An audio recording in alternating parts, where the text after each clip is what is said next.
Assalamualaikum warahmatullahi wabarakatuh. Jadi saya akan melanjutkan modul. Sekarang ada topologi jaringan.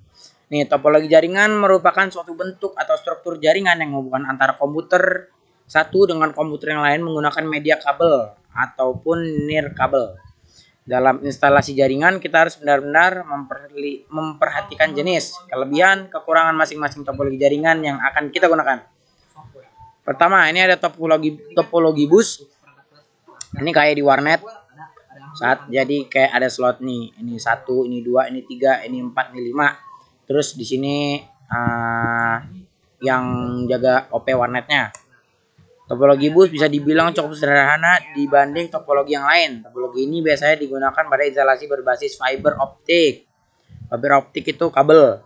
Terus kelebihan topologi bus apa? Biaya instalasinya dibilang sangat murah karena menggunakan kabel dan penambahan silent yang baru dapat digunakan dengan mudah. Kekurangan topologi bus: jika salah satu kabel pada topologi jaringan bus putus atau bermasalah, hal tersebut dapat mengganggu komputer silent yang lain.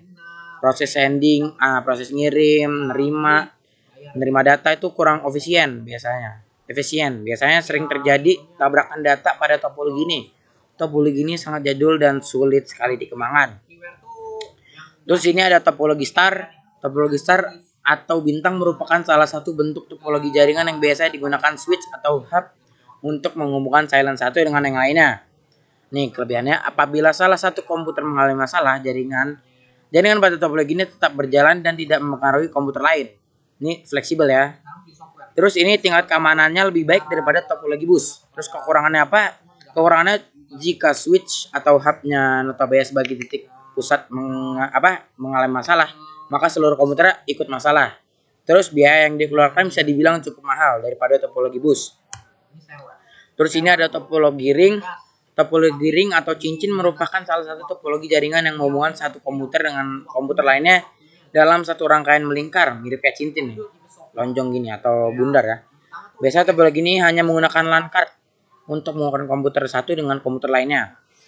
Kelebihannya memiliki performa yang lebih baik daripada topologi bus, terus mudah diimplementasikan, konfigurasi ulang dan instalasi perangkat baru bisa dibilang cukup mudah. Biayanya juga murah, nggak mahal. Kekurangannya, kinerja komunikasi dalam topologi ini dinilai dari jumlah banyak titik atau node. Troubleshooting bisa dibilang cukup rumit. Jika salah satu koneksi terputus, maka koneksi yang lain juga ikut terputus. Pada topologi ini biasanya terjadi collision atau tabrakan data. Terus di sini ada topologi mesh. Topologi mesh merupakan topologi yang sangat cocok dalam hal pemilihan rute banyak. Hal tersebut berfungsi sebagai jalur backup pada saat jalur lain mengalami masalah. Nih bisa lihat ya, ini nyambung nih, ini nyambung sama ini, nyambung sama ini, nyambung sama ini, nyambung sama ini. Jadi satu komputer tuh nyambung sama semua komputer. Terus kelebihannya, jalur pengiriman data yang digunakan sangat banyak, jadi nggak perlu khawatir kalau ada yang ketabrak, nanti dia bisa pakai jalur lain. Terus besar bandwidth yang cukup lebar, keamanan pada topologi ini bisa dibilang baik. Terus sangat baik malah. Kekurangannya ada proses instalasi jaringan pada topologi ini rumit. Butuh banyak kabel juga, apalagi biayanya mahal karena banyak kabel. Terus ada topologi peer-to-peer, face-to-face.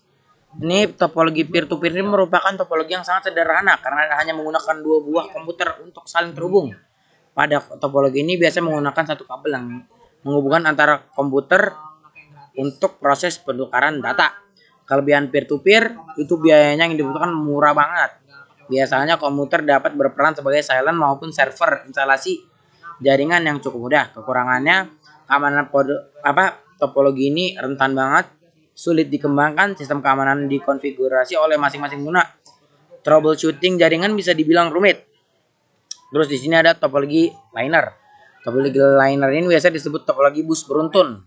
Pada topologi ini biasanya menggunakan satu kabel utama guna menghubungkan tiap titik sambungan pada setiap komputer.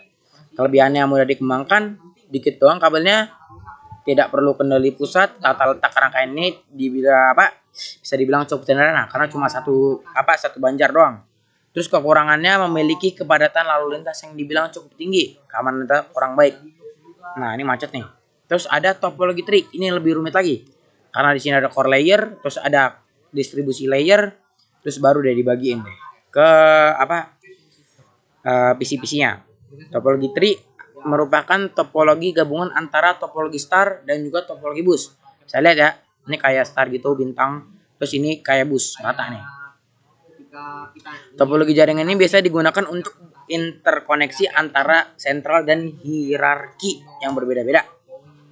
Kelebihan topologi tree, susunan data terpusat secara hierarki.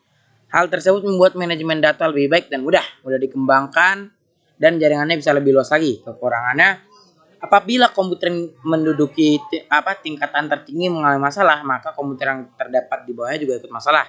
Kinerja jaringan pada topologi ini terbilang lambat, menggunakan banyak kabel dan kabel terbawah. Backbone merupakan pusat dari teknologi ini. Terus ini juga ada topologi hybrid, ini lebih rumit lagi. Topologi hybrid merupakan topologi gabungan antara topologi yang berbeda pada saat dua atau lebih topologi yang berbeda terhubung satu sama lain. Di saat itulah gabungan topologi tersebut membuat topologi hybrid. Kita lihat nih, ini kayak ring nih, topologi ring. Terus ini ada star nih, kayak star. Ada star lagi. Ini ribet banget mikirinnya. Terus ada ini kelebihannya itu fleksibel, penambahan koneksi lainnya sangat mudah, pengelolaan pada jaringan ini, tapi kekurangannya sulit ya. Mengelola jaringannya tuh sulit. Biaya pembangunannya ini mahal banget karena rumit banget. Instalasi dan konfigurasi jaringan pada topologi ini bisa dibilang cukup rumit karena terdapat topologi yang berbeda-beda. Oke, mungkin segitu aja dari saya. Maaf bila ada salah kata. Wassalamualaikum warahmatullahi wabarakatuh.